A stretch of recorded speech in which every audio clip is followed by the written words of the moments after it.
If your goal is to work your way up the success ladder, if you're gonna have a problem with everybody who has a problem with you, do you think that that's gonna help you to get to the top even faster? We create these walls where God's truth is unable to get in.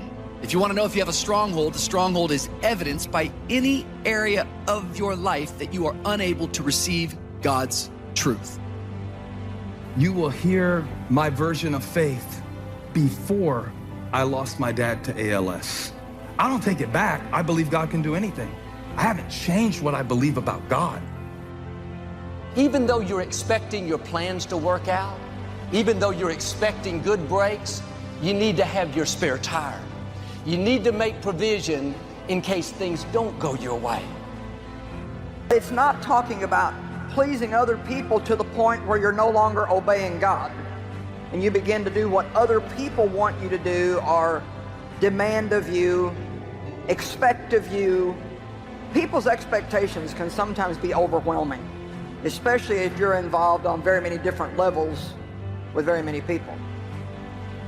All this stuff going on, Delta virus, a Delta variant that's easier to spread and more lethal.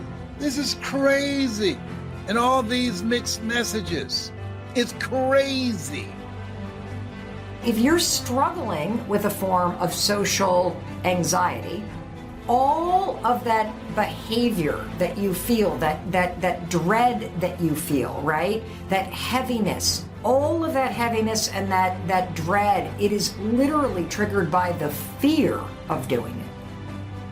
You now have a solution, and so you're smart. You're not the problem, so that you're moral. You have a convenient enemy, so your dark, unexamined motives have a valid target, which you've already defined as immoral. And that means that you're more likely to give rein to violent impulses, let's say, that you should otherwise keep in control. And that's all very dangerous. Those with clean hands will grow stronger and stronger. And that's what my prayer is for you, that you'll grow stronger and stronger, because when you do that, it makes hard times easier to handle. Listen, getting successful, whatever you consider successful, if it's rich, whatever, it's not a magic trick. It's not God picks certain people he'll make rich and certain people he don't. He gives all of us as his children the power of choice. I don't think it matters so much what you do as it does just that you're giving God the time. Just by giving him the time, you're saying, I need you. Now, every morning is a fresh start in our life. Mornings are really wonderful, and you might say, well, I'm not a morning person, but I suggest you pray to get over it and stop saying that. Do not think like everyone else. Don't be afraid that some plan conceived behind closed doors will be the end of you. Do not fear anything except God. If you fear him, you need fear nothing else. He will keep you safe. You don't have to fear the virus, fear what the economy is going to do, fear the future. Just keep honoring God and he will keep you safe. Why don't you show the world who you really are? Many of us secretly, deep down, feel like we're a fraud.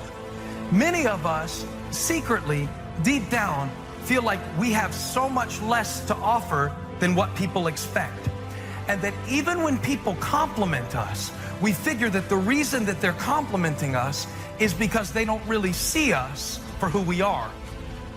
Discipline is the root of all good qualities, but you have to absolutely apply it to things outside of just waking up early. It's everything. It's working out every day, making yourself stronger and faster and more flexible and healthier.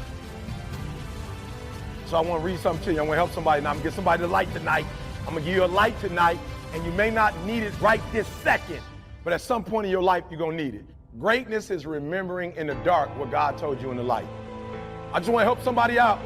Whatever the Creator tell you in the dark, listen to me. Whatever he tells you, remember, greatness is remembering in the dark what the Creator told you in the light. If you get, every moment I do this, the pain's getting more and more intense, there's a point where you must change. And if I change, I get all this pleasure, you're going to want to change. How many follow? But what equals pain and what equals pleasure is what you associate in your nervous system. So what happens is, the only way you create change is changing what you link pain and what you link pleasure to in your nervous system, not just in your head. You know, if you start with the presumption that there's a baseline of suffering in life and that can be exaggerated as a consequence of human failing, as a consequence of malevolence and betrayal and self-betrayal and deceit and all those things that we do to each other and ourselves that we know that aren't good, that amplifies the suffering. That's sort of the baseline against which you have to work. Somebody says, yeah, but I'm looking for safety and security. Fine, then huddle in a corner. We'll cover you with a sheet, bring you 3 meals a day. And we'll protect you, feed you, look after you, care for you. We won't let anything happen to you. And you'll probably live to be 100. The guy said, well, yeah, I'd live to be 100. But what a way to live. Right. What a way to live, safe and secure. There are a lot of people who are biting their fingers in fear that they might lose their jobs.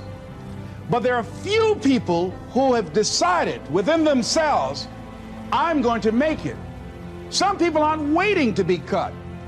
Some people are moving on their own because they feel within themselves, I've got what it takes to make it.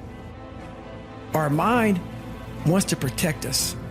The mind is like, honestly, it has a tactical advantage over us. It knows our deepest, darkest fears or insecurities. It knows where we start to feel, we start getting that doubt creeping that says, hey man, you know what, man, maybe this isn't good. Let's go back home to the wife. Let's go back home to the kids. This is not comfortable. But the best way for me to overcome fear is the dream has to be bigger than the fear. That's the only way you turn around and run at it. I just want something so great. I aim for stuff so big that the dream is bigger than the fear. Look at it like this, man. If you don't ever go for this, would it be better for you to face the fear or just deal with the fact that you just never gave it a shot? Well, you see, if you don't think about the good things that God has done, then all that you can think about is all of your problems. So let me ask you, what have you been thinking about? You know, if you're depressed and discouraged, it doesn't take very long to find the source. All you have to do is think about what you have been thinking about. God's got this. He's on the throne. He sees what's happening. He already has the solution. You don't have to figure it out. There may not be a logical answer. In the natural, you don't see a way. That's okay. We serve a supernatural God. He has ways to do it we've never thought of.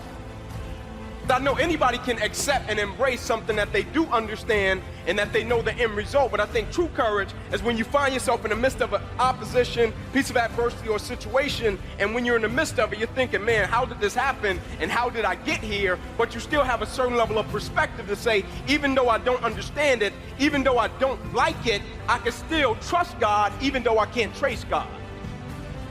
I was feeling stress. And you know what? We took casualties and it was awful and it was heartbreaking. But there were other soldiers and warriors throughout time that have been in much worse situations. And in all those horrible situations, they prove really that humans can withstand almost unimaginable stress. I was delusional. I'm nice to you, you nice to me. Don't always work like that. Sometimes it's nice to me and I take advantage of you. So some of y'all, you delusional. I just need you to do me a favor. When you are delusional, you can never get the outcomes you want because the premise in which you're operating from is a lie. If you find the leverage, not the leverage you make someone do it, the leverage that will make them make themselves do it. We all have some place that'll get us to fall through. Now, if you get enough leverage and if you interrupt the pattern enough, how many of you ever had a pattern when you were a kid and you had like some obnoxious uncle or something and you were trying to be upset and they come like rub your damn head or some bitch, make you crazy, and you couldn't stay upset because they kept doing this to you? things will come your way that you just do not want to see at all. And it might not just be you, it might be everyone you know and everything about your culture that is demolished for generation after generation. It's like, stay awake and be careful. And I think that people only don't believe that when they're being hubristic. And I think that most people know that deep in their hearts. You've got to keep dreaming. Your better future is a dream for yourself and for your family. Where do you want to go? What do you want to do? What do you want to be? What do you want to see? You've got to dream dreams. There's a Bible phrase that says, without dreams and visions, people perish. You've got to have something to go for that inspires the heart and the soul. You want to take responsibility for your life. I got me here, I can get me out of this. And I'm getting out. I'm not going to be a volunteer victim. Two kinds of people in life. You know, those that make things happen, those that watch things happen, and those that don't know what happened. The people that get along in this life look around for the circumstances that they want, and if they can't find them, they make them. Accepting the fact that if you lose 3 or 4 pounds, that's a huge accomplishment. You have...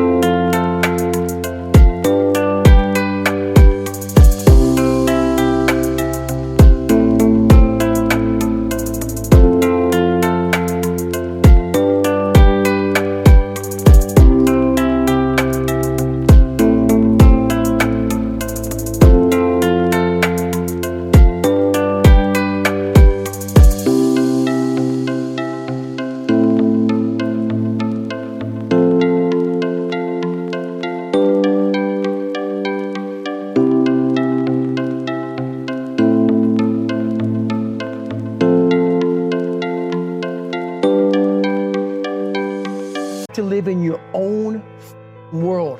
You cannot judge yourself. That's why social media and all these things are horrible. You can't judge yourself off of the so-called competition that we have made up in our mind. The things that, how people look, how people act, how smart someone is. This is a race that you run completely alone. All you're trying to do is get to the goal. No one gets there by themselves. Everybody needs help. Now, when you know what you got going for you, be confident, not cocky.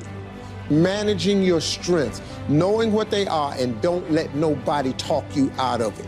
And that gets you fight ready. You get fight ready like that. And so really at the same time that you're being strong in faith, you're advertising Jesus to the world. And you know, when times are the worst in the world, those are the best times for us to be a witness to other people, because people are looking for something to help them with their problem. I'm worried about my finances. I'm stressed over my children. That's drawing in more negativity. That's making you weaker, draining your strength, your energy, your passion. You'll be amazed at what will happen if you'll start thinking power thoughts. No weapon formed against me will prosper. God has me in the palm of His hand. He's made me untouchable to the enemy. I gotta prove I'm a good dad. I gotta prove I'm a good mom. I gotta prove I'm a good preacher. I gotta prove it. And when you do it to prove it, it takes the joy out of it.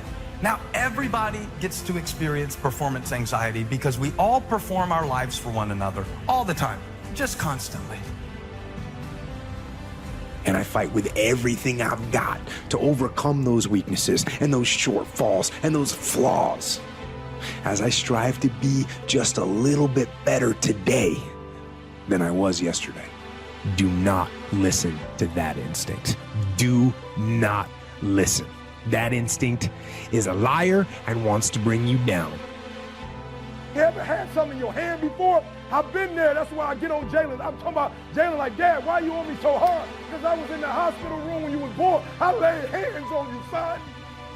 I was the first one when you came out, not your mama. I was the first one. I cut the umbilical cord. I held life that I created. That's why you so meaningful to me, son. I laid hands on you. I didn't see you from a video.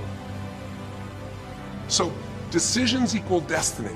It's not our conditions, it's our decisions. So if we want a new life, if we want a new experience, we've got to make new choices. If you don't like the way your career is or your business is, change it. If you don't like your body, change it. You don't like your relationship, change you first. Because if you change it, you'll bring you to the next one. Maybe it's time to change it too, but change yourself first. What are you afraid of? Rank it from 1 to 10. So 10 is, make a list of 10 things you're afraid of.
The thing you're least afraid of we'll call number 10. So we'll start with that. Okay, well, I'm afraid of elevators. Okay, well, let's look at a picture of an elevator. Let's have you imagine being in an elevator, right? And you're going to do that at the closest proximity you can manage. You find out, you go do that, it works. If you think investing is risky, wait till you get the tab for not investing. See, it's all risky. Getting married is risky. Having children is risky. Going into business is risky. Investing your money is risky. It's all risky. I'll tell you how risky life is. You're not going to get out alive. The Englishman says, well, if that's the way it's going to work out, let's give it a go. Right, that's what it's for. Give it a go. As you begin to challenge yourself, you'll discover some things about yourself that you don't know right now. The other thing is you begin to look at yourself, look at your dreams, and begin to experiment and stepping into your greatness. One of the things that's very important, whatever goals and dreams that you have, repeat after me, please. Make your move before you're ready. We're instructed in life to walk by faith. I'm able to put myself at the finish line, even though I have no finish line, but at the finish line of an event, before I even start to say, how are you going to feel at the end of this? Visualizing is my biggest tool of life. That's why I've been able to put myself in cold water, put myself in a 100-mile race millions of times before I've done it.